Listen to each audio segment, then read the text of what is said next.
Comme il a été dit, nous allons faire cette présentation ensemble, en coopération. Nous voulons montrer que le sujet de l'alimentation chez nous est géré de manière interprofessionnelle chez nous, dans notre clinique. Moi, je suis un membre du corps médical et ma collègue, Madame Bossat, vient du côté du conseil diététique. L'alimentation et le cancer, c'est un sujet très vaste. Voilà brièvement les sujets dont nous allons parler aujourd'hui. Il s'agit l'alimentation après avoir reçu un diagnostic de cancer et moins de la question de savoir ce qu'on peut faire, comment se nourrir pour prévenir un cancer. Nous allons aborder les sujets suivants: la malnutrition, nous allons parler de l'alimentation avant et pendant la thérapie tumorale, nous allons parler aussi de compléments alimentaires et après, nous allons parler ensemble d'une question qui est souvent posée, ce fameux régime cancer existe-t-il, oui ou non? Nous commençons par le sujet de la malnutrition. C'est un problème fréquemment rencontré, un défi auquel nous sommes confrontés dans le contexte d'un diagnostic de cancer. Très souvent déjà, à partir du début, donc à partir du diagnostic même, mais après aussi pendant le développement de la maladie tumorale.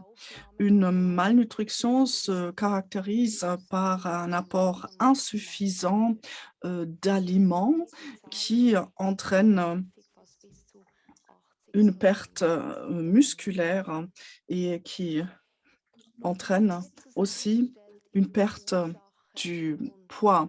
Donc, entre 15 à 20 des personnes qui sont concernées dès l'établissement du diagnostic et jusqu'à 80 au fur et à mesure que le cancer évolue. Donc, voilà les causes et les conséquences. On a une prise alimentaire insuffisante, ça peut être lié à un manque d'appétit ou à un besoin plus important d'énergie. Lorsqu'on a une maladie tumorale, une inflammation, on consomme plus d'énergie et la conséquence, on est un déficit de substances alimentaires. La conséquence en est une perte de poids, perte de masse musculaire, ce qui a des conséquences médicales. Il y a plus d'effets secondaires du traitement, la réponse au traitement s'en voit réduit, la résistance physique régresse et on est moins capable, ou moins performant et la qualité de vie s'en voit détériorer. Il est donc important de reconnaître cette malnutrition à un stade précoce et à y contrecarrer. Comment je fais pour reconnaître une malnutrition?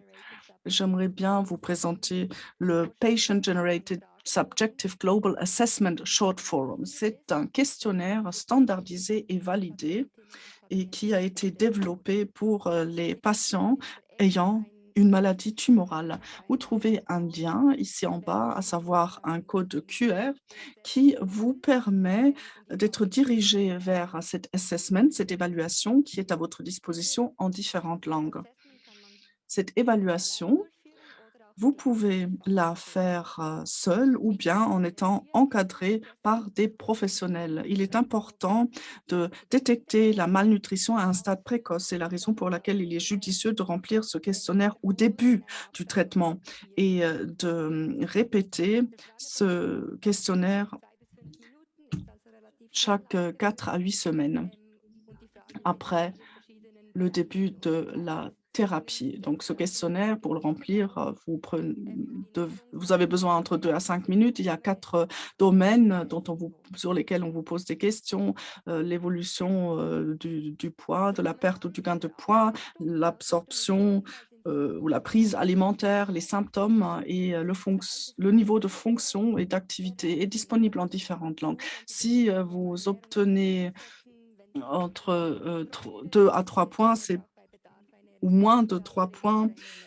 ça serait judicieux de lire des brochures sur l'alimentation ou bien de contacter une diététicienne. À partir de 4 points, vous avez besoin de vous faire conseiller par un conseiller, une conseillère nutritionnelle. Vous pouvez contacter votre oncologue ou bien votre caisse maladie pour avoir une ordonnance pour le conseil nutritionnel et ainsi il sera payé par l'assurance de base.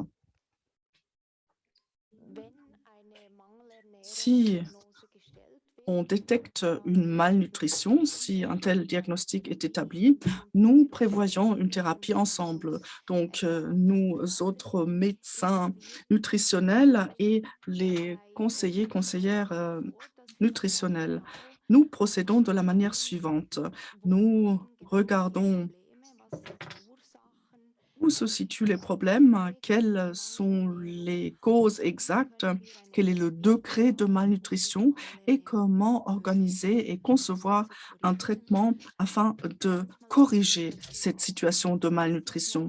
Parfois, il faut des diagnostics supplémentaires, une mesure du besoin en énergie, transition énergétique ou bien des tests sur la masse musculaire ou la force musculaire aussi. Après, nous définissons ensemble un objectif.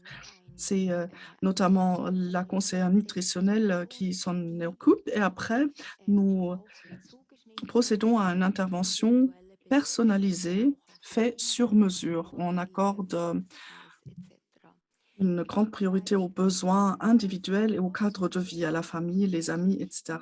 Nous procédons par étapes dans ce contexte. Dans un premier temps, on essaye toujours de travailler avec des aliments ordinaires, normaux, entre guillemets. Si ceci ne suffit pas, pour combler le besoin en énergie, nous pouvons enrichir des denrées alimentaires et opter pour des aliments liquides très riches en protéines. Donc, de tels aliments liquides, vous les avez certainement déjà vus. Et en fonction des déficits constatés, on peut, le cas échéant, opter pour une alimentation artificielle. On peut passer par une nutrition entérale ou bien parentérale. Donc, en passant par l'estomac ou bien la voie sanguine. Il est important de donner au corps les substances alimentaires dont il a besoin. C'est la protéine et les denrées alimentaires riches en énergie. Si le patient ne peut plus manger 3 fois par jour, petit déjeuner, repas de midi et repas du soir, avec une portion normale, il faudrait veiller à enrichir chaque plat avec de la poudre de protéines ou une autre substance contenant beaucoup d'énergie. Donc là, vous voyez les aliments riches en protéines, comme par exemple la viande, le poisson, le yaourt, le fromage blanc, le lait, mais également les fruits de mer, les œufs, le tofu, le corn, les noix également sont très riches en protéines. Donc voilà les produits alimentaires sur lesquels il faudrait mettre l'accent. Donc au petit déjeuner, au repas de midi et au souper, il faudrait veiller à manger suffisamment de protéines. Les protéines sont tellement importantes parce que notre dépôt en protéines dans le corps, c'est notre musculation. Et si on perd du poids, on veut éviter une perte musculaire, une perte de la masse musculaire. C'est la raison pour laquelle il est important de veiller à un apport suffisant de protéines. Une possibilité pour absorber suffisamment d'énergie, ce sont les produits riches en matières grasses, donc la graisse, les huiles, le beurre parce que ces produits ont 2 fois plus de calories que les protéines et les fibres. Donc, je l'ai déjà dit, si le patient, la patiente ne mange que des quarts de portion, s'il n'est pas possible de manger plus, il est recommandé de manger plusieurs fois par jour, de manger des petits plats assez fréquemment pour avoir un apport énergétique et un apport en protéines suffisant. Vous le connaissez peut-être si on se trouve devant un grand plat et notamment dans l'hôpital, on lève le couvercle du plat et on n'a même pas envie de manger parce qu'il y a tellement d'aliments qui se trouvent sur l'assiette. L'assiette, elle est tellement pleine, ça vous repousse. À ce moment-là, il est important de manger plusieurs petits repas par jour. Il est important donc de manger suffisamment, mais également de boire suffisamment parce que le fait de boire a aussi une répercussion sur le volume de l'estomac et il faudrait boire entre les différents repas, sinon, le fait de boire pourrait déjà remplir l'estomac et créer un sentiment de satiété. Ce qui est important aussi, de créer une belle ambiance pour le patient en mangeant, de lui permettre de manger avec les proches, par exemple. Et s'il n'est pas possible de combler le besoin avec beaucoup de petits plats, et qu'on perd de la masse musculaire, de force, et cetera. Une possibilité, c'est d'enrichir les repas. Vous voyez différents produits pour le faire, ci contre. Donc ce sont les produits à base de protéines, de la poudre telle qu'on le connaît, du sport, du secteur de fitness, mais aussi,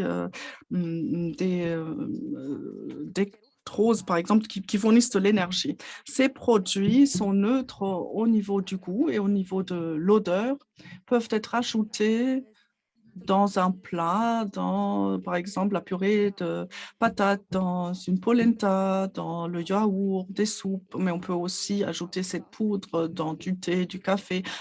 Cette poudre se dissout dans l'eau et ainsi le patient peut avoir un apport en énergie et en protéines accrues pour combler le fait qu'il ou elle n'a pas d'appétit. L'assurance de base, malheureusement, ne paye pas ces produits. On peut essayer de passer par l'assurance complémentaire. Je vous ai mis les coûts ci-contre pour voir combien une boîte de ce genre de produit coûte, donc entre 15 et 20 francs. Nous passons aux aliments liquides. Peut-être qu'un personnel soignant, une infirmière, un infirmier vous a déjà remis ce genre de boisson, des aliments liquides. Donc, on a essayé de concentrer le plus d'énergie possible, le plus de protéines possible dans de petites bouteilles. Une telle bouteille fait entre 125 millilitres et 200 millilitres et propose le même nombre de protéines et d'énergie comme une demi-portion de menu contenant une part de viande. Ces aliments liquides sont pris en charge par l'assurance de base.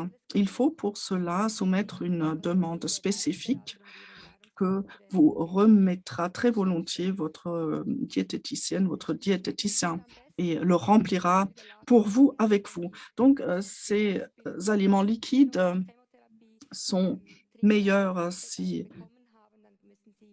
ils sont réfrigérés. Donc, je vous recommanderais de les mettre dans le frigo avant de les consommer. Il y a différents produits, comme vous venez de le voir tout à l'heure. Chaque aliment liquide n'est pas approprié à chaque type de patient. Parlez-en avec un expert, une experte et faites-vous conseiller. On peut faire preuve de créativité, c'est-à-dire qu'on peut ajouter ces aliments liquides dans du muesli, on peut faire un frappé.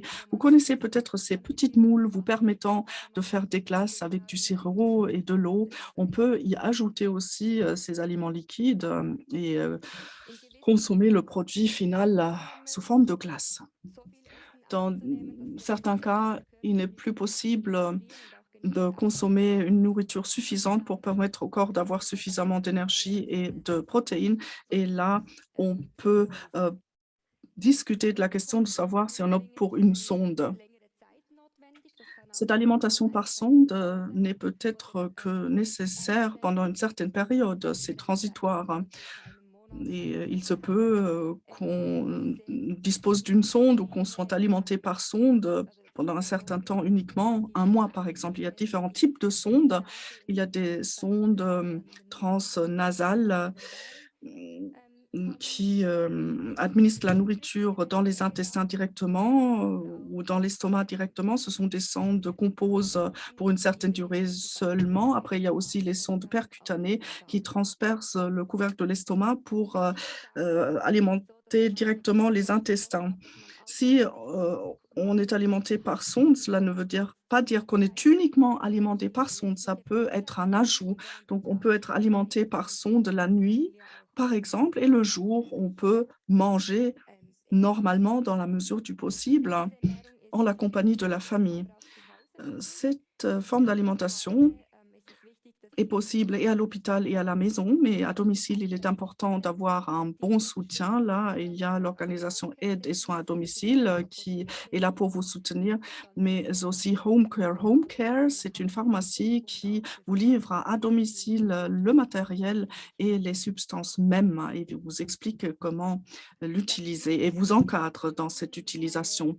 Il y a régulièrement des situations où une alimentation orale en passant par euh, le, le tractus gastro-intestinal n'est plus possible. Et à ce moment-là, une alimentation en passant par le sang peut être judicieux. Donc, ça peut être le cas si les intestins ne fonctionnent plus correctement, on n'observe plus les substances nutritionnelles normalement.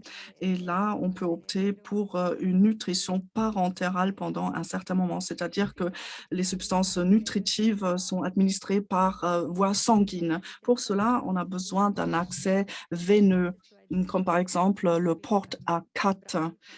C'est un accès dont on peut se servir pour l'administration de l'alimentation parentérale aussi. L'alimentation parentérale, c'est possible d'opter pour cela en se trouvant à l'hôpital, mais aussi à domicile. Mais ce n'est pas le premier choix. On essaye de procéder de manière physiologique. Donc, si l'alimentation orale par la nourriture ne peut plus être couverte, on opterait pour l'alimentation entérale et seulement au moment où une alimentation entérale ne serait plus possible, on opterait pour l'alimentation parentérale. L'alimentation parentérale présente un risque d'infection. C'est la raison pour laquelle c'est plutôt l'ultime recours. Là, encore, l'organisation Aide et Soins à domicile et Home Care vous soutiennent à domicile. Il est important de préciser que pour ce qui est de l'alimentation parentérale, il est également possible de manger en même temps, de s'alimenter d'une manière parfaitement normale, en parallèle. Pour ce qui est des aliments liquides et l'alimentation entérale et parentérale, par cette voie-là, donc par les aliments liquides, l'alimentation entérale et parentérale, tous les macronutriments et micronutriments dont notre corps a besoin peuvent vous être administrés. Donc, le corps ne subit aucun manque dans le contexte d'une telle alimentation. Nous passons maintenant au prochain sujet. Nous aimerions bien vous présenter des sujets où il s'agit de l'alimentation avant ou pendant les thérapies tumorales. Il y a très souvent des défis médicaux dans le contexte de thérapie tumorale, qu'il s'agisse de chimiothérapie, radiothérapie ou des opérations d'une tumeur. Pour ce qui est de l'immunodéficience, il peut y avoir des inflammations muqueuses, par exemple, des états de fatigue et en tant qu'effet secondaire, le manque d'appétit.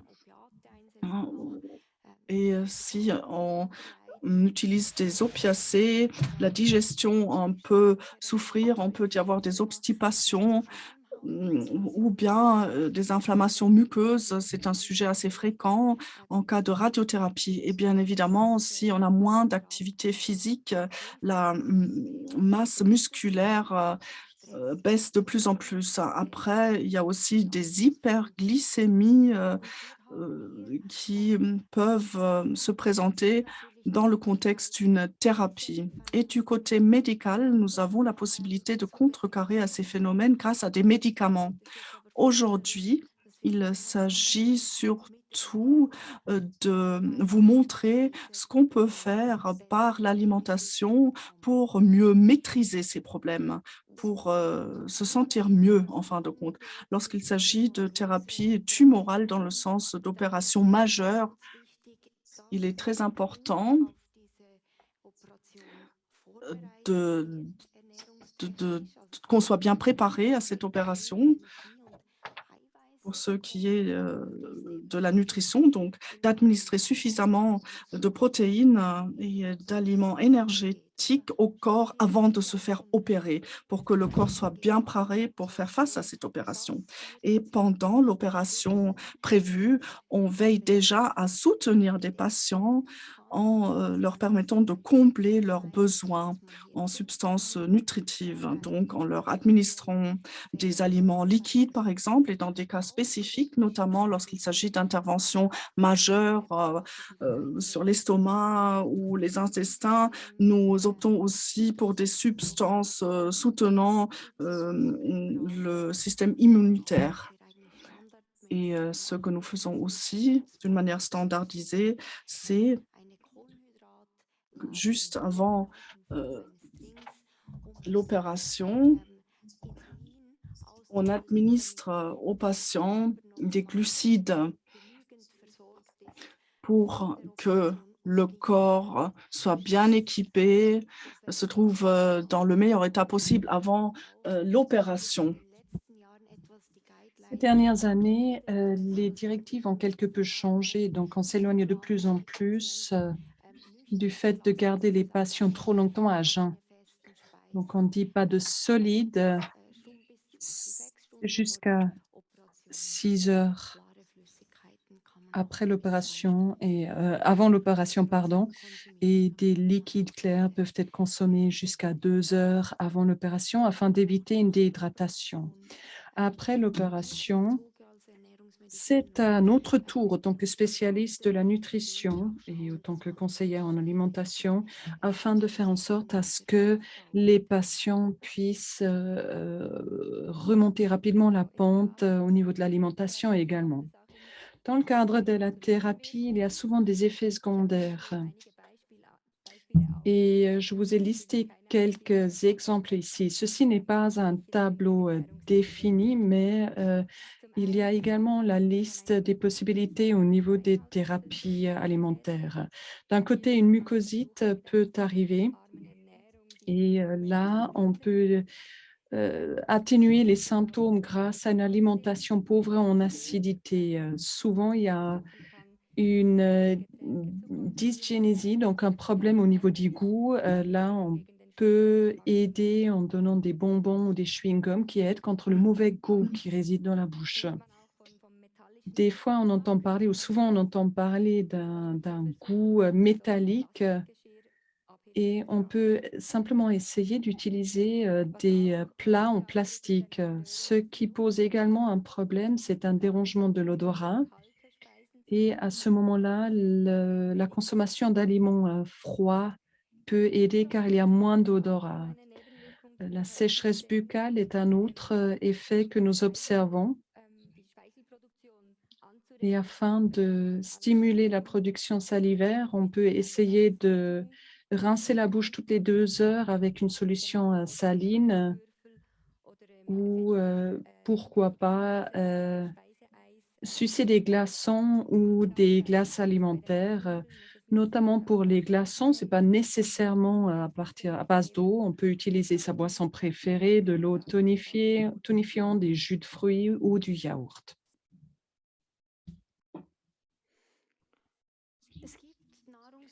Il y a des aliments où il faut être un petit peu prudent, surtout lorsque on doit suivre une chimiothérapie. J'aimerais vous montrer que certains aliments peuvent avoir un effet similaire aux médicaments. Et une chose que vous avez peut-être déjà vue, dans certains types de cancers, il faut faire attention, notamment en cas du grapefruit, de la pamplemousse, qui peut limiter ou bloquer l'élimination de médicaments utilisés lors de la chimiothérapie, ce qui peut baisser certains niveaux, ou le curcuma qui interfère aussi avec les enzymes du foie. Et donc, il est important, si on développe des tendances presque extrêmes ou qu'on veut suivre des régimes extrêmes, il faut discuter avec l'oncologue ou le médecin généraliste et de ne pas sous-estimer ces effets-là.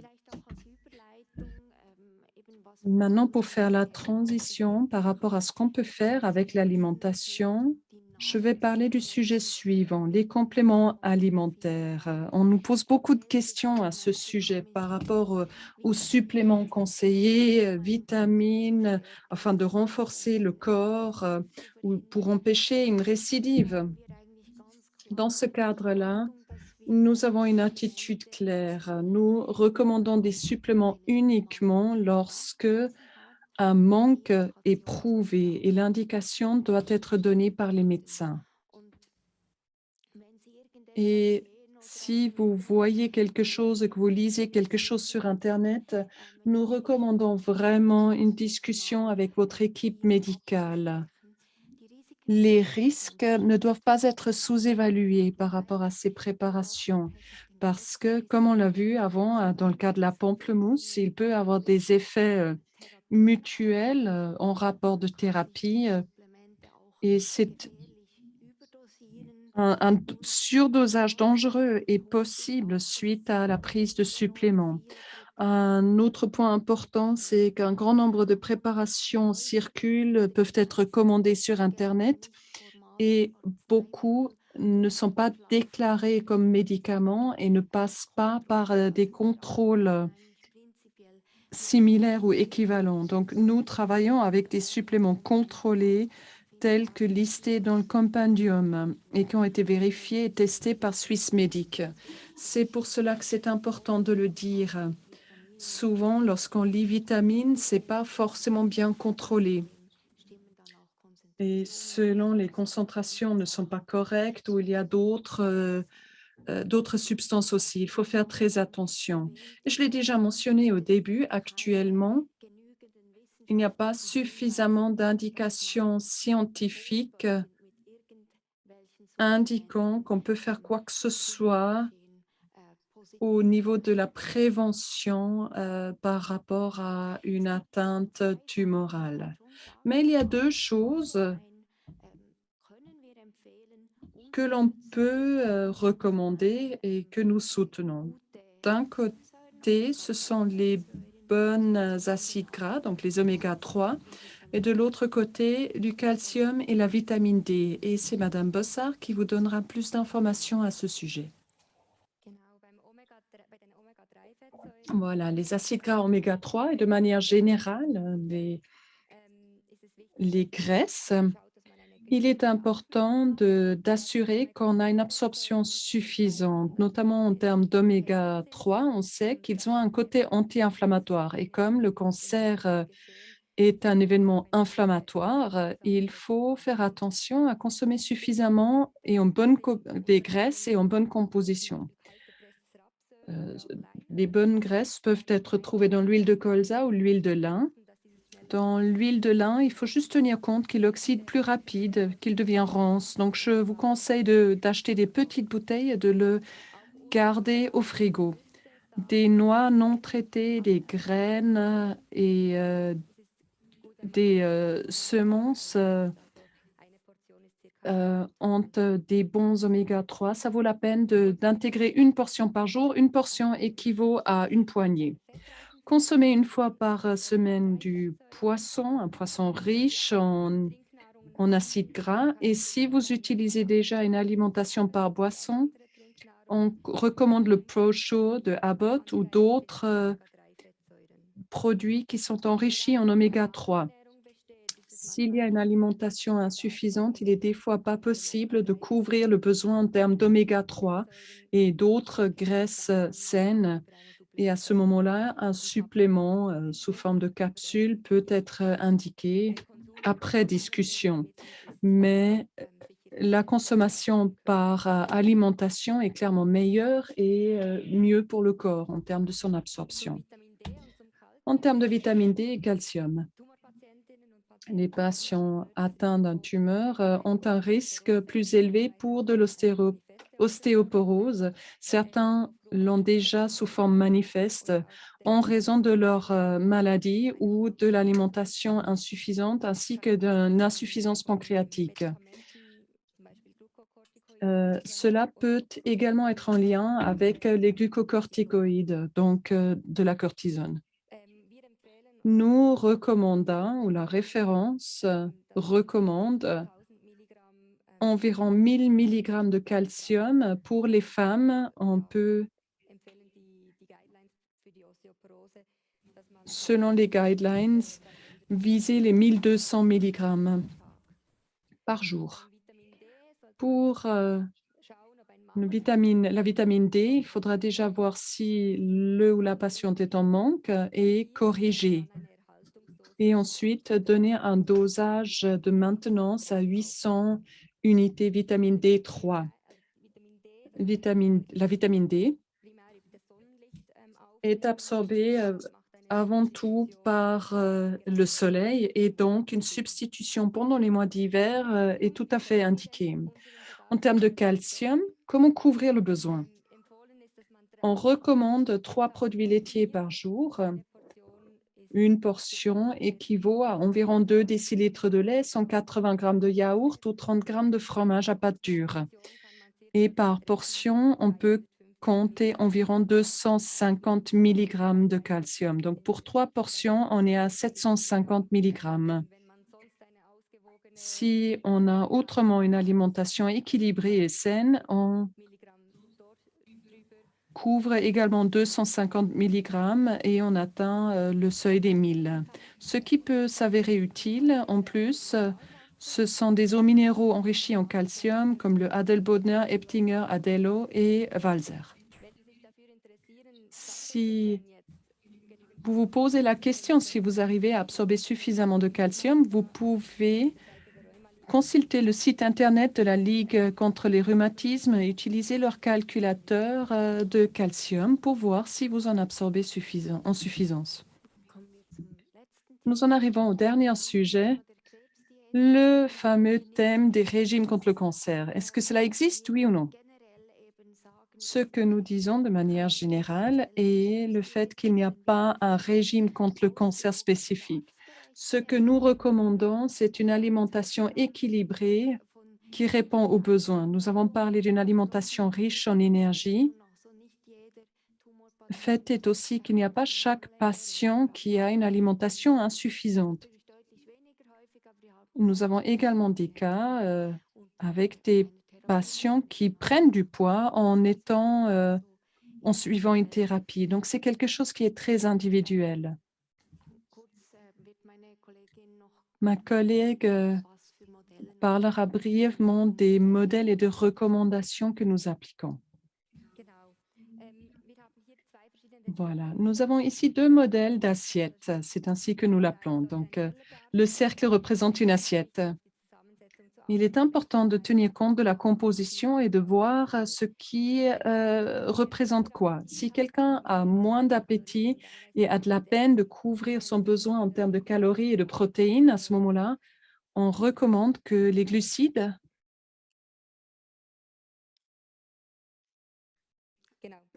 voilà, cette partie ici, donc les glucides, représentent environ la moitié de l'assiette. Donc, les pâtes, du riz, des patates, du pain, les flocons d'avoine et des fruits à coque, parce que cela nous fournit de l'énergie. Un quart de l'assiette, ici, devrait être composé de protéines dont nous avons déjà parlé et un quart, les fruits et les légumes. Et voilà à quoi devrait ressembler l'assiette 3 fois par jour. Pour les personnes qui visent une perte de poids pour arriver dans une fourchette normale et qui ont tendance à prendre en étant sous thérapie, cela sera un peu différent. À ce moment-là, c'est cette assiette-là qui est utile. À ce moment-là, la moitié de l'assiette est remplie par des légumes. Un quart serait ici les glucides et un quart les protéines. De sorte qu'on a suffisamment de protéines, car même en désir de perte de poids, il est important de nourrir les muscles. Ce que vous avez aussi lu sur le slide, c'est en général notre recommandations indiquent la consommation de nourriture fraîche et de minimiser tout ce qui est pré-cuit et pré-traité. Un autre sujet qui pose un grand nombre de questions de la part des personnes concernées, c'est les régimes cétogénique. Peut-être que pas tout le monde le connaît, mais il s'agit d'un régime qui a une part de graisse à au moins 70, enfin 70%. C'est un des régimes qui restreint l'absorption de glucides, enfin des glucides tout court. Il y a d'autres régimes où on réduit les glucides, par exemple en augmentant de manière disproportionnée la partie des protéines. Avec un régime cétogène, on amène le corps à brûler les graisses, ce qui favorise la production de cétochores, ce qui est une bonne chose, notamment pour le cerveau.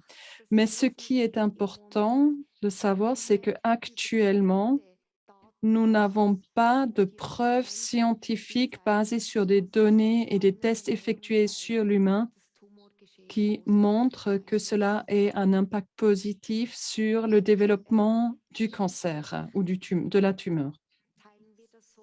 Et c'est ce que nous recommandons à nos patients.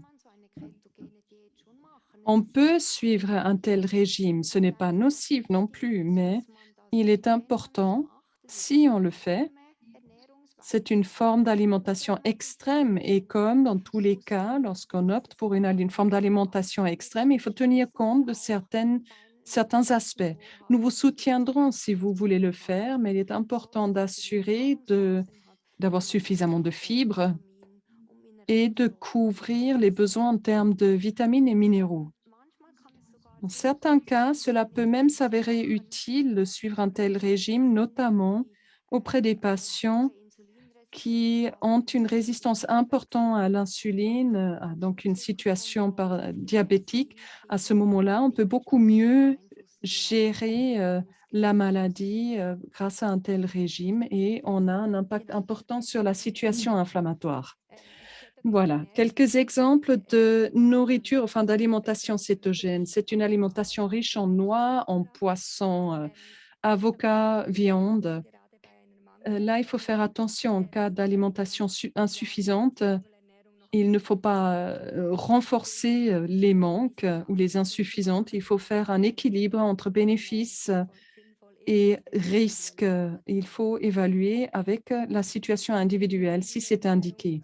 Nous recommandons cette alimentation si c'est accompagné par des spécialistes afin d'éviter toute apparition de manque. Cette alimentation nécessite une motivation très élevée et un engagement important car 70% du besoin représente beaucoup en termes d'absorption. Ici, je vous ai donné un exemple de menu, repas de midi ou repas de soir. J'ai inventé une patiente fictive.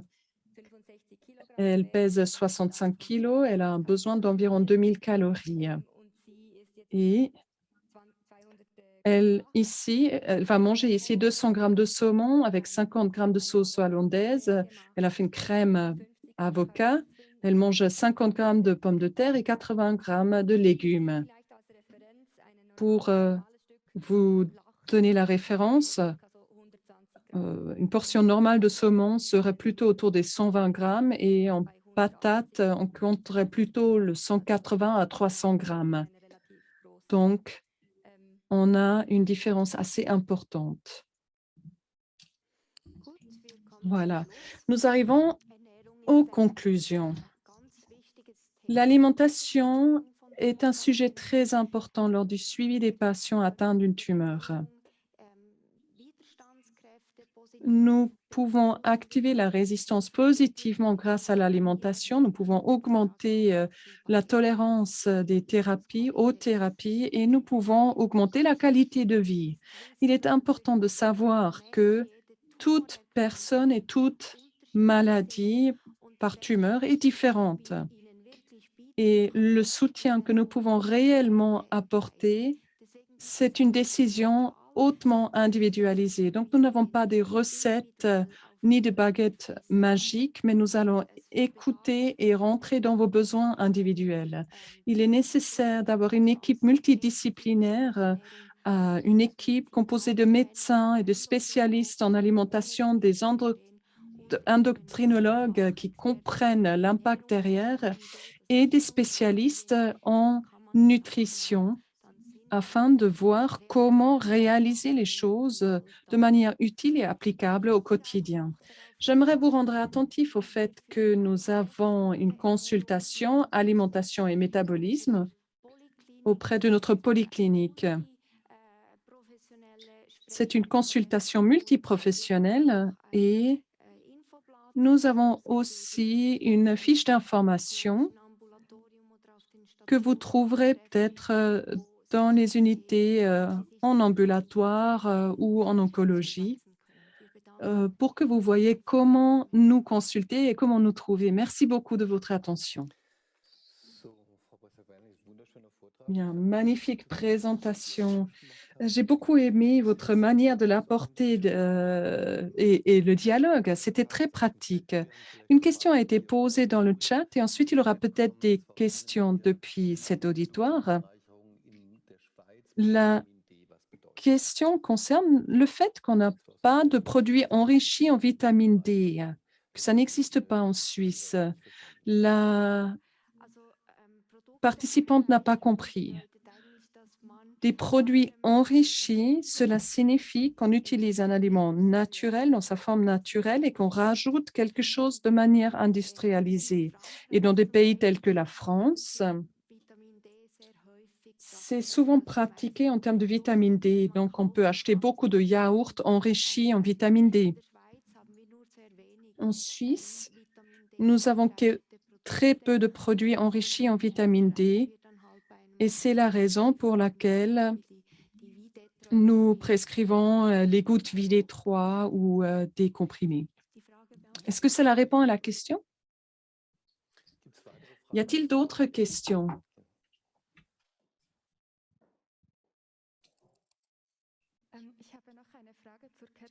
J'ai une question concernant le régime cétogène. Sur l'un des slides, il a été noté que les corps cétogènes peuvent aider le métabolisme par rapport à la tumeur. Est-ce que c'est un avantage, des avantages par rapport à l'utilisation de la tumeur de cette énergie? Oui, alors le postulat de certaines personnes qui disent que ce régime est utile dans le combat contre le cancer, c'est le fait que les tumeurs utilisent surtout le sucre pour se multiplier. D'ailleurs, c'est la base pour l'imagerie PET, le fait que les tumeurs ont une consommation très rapide et bien sûr, ils consomment beaucoup de sucre. Si on coupe le sucre grâce à un régime cétogène, fait est malheureusement que les tumeurs utiliseront les corps cétogènes. C'est un petit peu la caractéristique des tumeurs. Il est plastique, il peut s'adapter et il utilise tout ce qu'il trouve, comme le cerveau le fait par ailleurs. Donc, ce n'est pas clair si on fait réellement quelque chose, si on agit réellement contre la tumeur en lui coupant le sucre.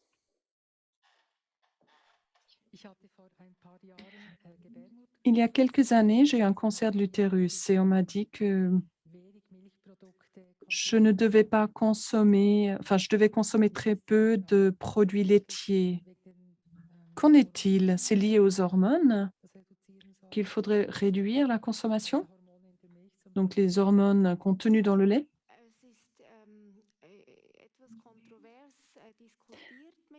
Il y a une discussion quelque peu controversée par rapport aux produits laitiers. Est-ce que ça parlait de lait de soja ou lait de vache? Oui, on m'a vraiment dit lait de vache. Ce n'est pas une recommandation générale, le fait de limiter ces produits. En principe, c'est un sujet important lors de tumeurs hormonaux, notamment un cancer de sein, par exemple. Si un récepteur hormonal est positif, on postule l'utilisation de phytoestrogènes, donc des hormones similaires à l'hormone féminin, mais de base plantaire. Donc, il faudrait les consommer, mais avec une limitation afin de ne pas stimuler la tumeur. Et on ne recommande pas non plus une limitation spécifique. Par exemple, les isoflavones, comme on les appelle, ont des effets positifs. Et comme pour toute chose, dans une bonne mesure, nous ne recommandons pas de restrictions, tout comme on ne le fait pas avec les produits laitiers. C'est moins un problème avec le phytoestrogène, sauf pour le lait de soja.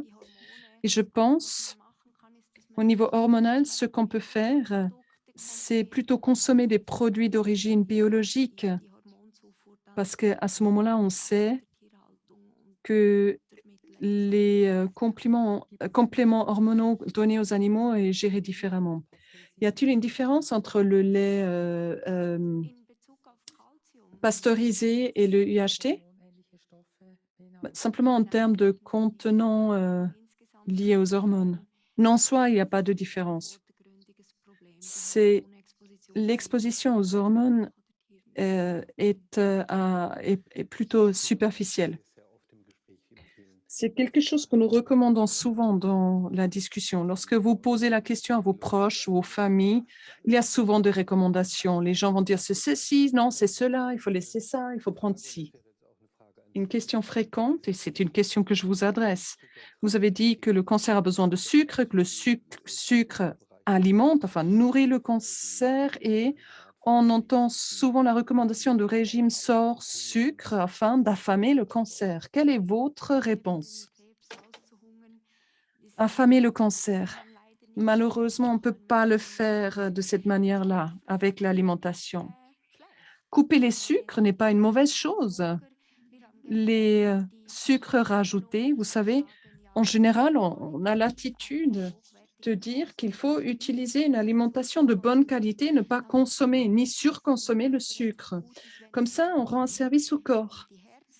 Même lorsqu'on parle de santé coronaire, la santé de la circulation cardiovasculaire, la prévention d'AVC, mais ce n'est pas le remède où on a un réel impact sur le développement de tumeurs.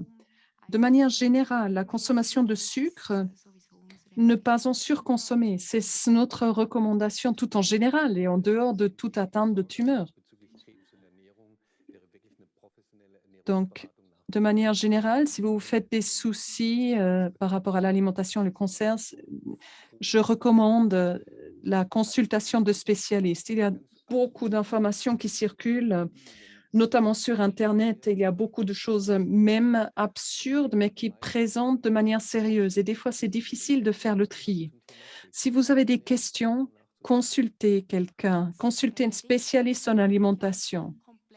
C'est vraiment important. C'est un champ qui est complexe. Ce n'est pas facile pour nous non plus de garder un aperçu clair lorsque des patients arrivent avec telle et telle étude. C'est la raison pour laquelle nous travaillons main dans la main avec la recherche. Je suis fortement engagée dans la recherche et nous analysons régulièrement la littérature scientifique. Et nous regardons des fois ce que vaut les études. Des fois, il y a une cohorte qui est vraiment très limitée avec très peu de cas et on ne peut pas les transférer un à l'humain. Je trouve que c'est important. On est vraiment dépassé lorsqu'on cherche des informations sur Internet. Regardez simplement le nombre de régimes recommandations dans la presse du boulevard. Je pense qu'on peut beaucoup mieux gérer dans une consultation professionnelle que Internet. Encore une question. Quelle est l'influence du sucre sur le développement d'une tumeur? Est-ce que le sucre favorise le développement d'une tumeur? C'est une question fréquente. Ce n'est pas toujours directement le sucre et on ne peut pas confirmer cette hypothèse. La pensée derrière tout cela, si on consomme beaucoup de sucre, la concentration en insuline augmente dans le sang Et l'insuline est l'un des facteurs de croissance. Et c'est ça la réflexion derrière tout cela. Mais actuellement, nous n'avons pas suffisamment d'indications et de données scientifiques pour dire clairement, on ne peut pas simplement dire limiter le sucre et ainsi on n'aura pas de tumeur ou la tumeur rétrécit. Une autre question, y a-t-il des recommandations par rapport au moment de la journée? Souvent, on dit beaucoup le matin, moins à midi et le soir, très peu à rien. Qu'en est-il des personnes atteintes d'une tumeur? Est-ce qu'on peut manger avant d'aller au lit? Si on se réveille la nuit, est-ce que c'est une bonne idée de manger? Je pense que ça dépend fortement quel est le type de la tumeur et s'il y a une insuffisance alimentaire. Parce que s'il y a une insuffisance, c'est vraiment utile de manger tout au long de la journée un petit peu et de ne pas rentrer dans des phases prolongées de jeûne. De manger la dernière fois à 18 heures le soir et ensuite de nouveau à 10 heures du matin. Il faudra faire en sorte à limiter les temps à jeun et pourquoi pas manger quelque chose avant d'aller au lit. Mais s'il s'agit d'un patient qui a un poids normal et sain, là, on recommande 3 repas par jour, de les gérer de manière équilibrée comme présenté avant sur l'assiette. Et à ce moment-là, il n'est pas forcément nécessaire de manger moins le soir qu'à midi, par exemple. C'est ce que je dis souvent à mes patients. En Italie, en Espagne, des fois, on dîne à 10 heures du soir et ce pas des gens qui sont, de manière générale, plus gros que nous, ou moins sains que nous. Donc c'est pas la quantité et le moment de la journée qui est déterminant. Oui, j'aurais encore une question. Nous voyons souvent des patientes atteintes, d'un cancer de sein qui sont traitées avec, de la Taxol, ce qui amène une polyneuropathie. Nous avons plusieurs fois Nous avons entendu plusieurs fois que du côté de l'alimentation, on recommande certains suppléments, notamment en termes d'oméga 3. Y a-t-il une réelle recommandation et qu'est-ce qu'on recommande? Quelle est votre expérience à ce niveau-là? Il n'y a pas la recommandation ou les recommandations. Pour les neuropathies, cela peut arriver. Ce n'est pas facile à distinguer les raisons ou les origines. Cela peut être induit par une thérapie. Il y a quelques études qui montrent que grâce aux acides gras oméga 3, on peut apporter une contribution. Mais dans les guidelines, on rend vraiment attentif au fait qu'il y a certaines indications, mais que ce n'est pas complètement convaincant. L'oméga 3 est de toute façon utile. C'est pour cela que nous en avons parlé, pour beaucoup de facteurs, y compris pour la limitation des effets inflammatoires. C'est utile, mais il ne faut pas réveiller de faux espoirs non plus. C'est pour cela qu'il faut être très différencié. Là, j'ai encore une remarque. Prendre des suppléments de manière non contrôlée peut être contre-indiqué et contre-productif. C'est comme avec la vitamine B6. Si on en surconsomme, cela peut provoquer des neuropathies. Pour des telles questions, il faudra vraiment regarder avec son équipe médicale dans la nutrition. Une dernière question.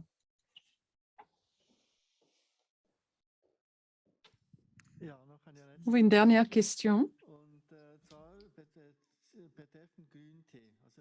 Le thé vert, on en entend beaucoup parler. On entend que c'est très bon pour la santé, que ça augmente la vitalité et que ça peut éliminer des substances toxiques. Donc, j'aimerais savoir ce qu'il en est en rapport au cancer.